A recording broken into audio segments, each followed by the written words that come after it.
নমস্কার বন্ধুরা, দেখো আমি সকাল সকাল গোপুদের চান করিয়ে বসিয়ে দিয়েছি। আর গোপাল থাকলে সকাল সকাল গোপাল চান করতে পছন্দ করে।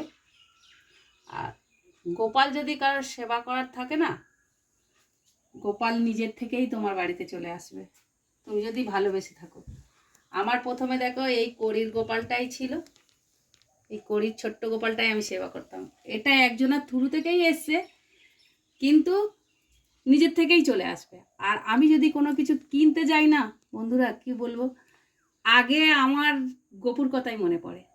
মানে বাড়ির বাচ্চারা যেরকম হয় যে কিছু কিনলে মারা বাচ্চাদের জন্য আগে ভাবে, তো আমার সব থেকে আগে গপুর কথাই মনে পড়ে।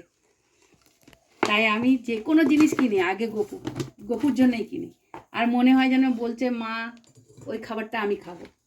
গপু এতটাই জাগ্রত, মানে আমার যদি কোনো বাড়িতে বিপদ আসে বা কিছু আসে, গপু ঠিক ওটা আমাকে দেখিয়ে দেয় যে তোর জন্য এটা ভুল আর এটা ঠিক। তো তোমরা কে কে গপুকে ভালোবাসো কমেন্টে জানাবে, আর রাধে রাধে লিখবে।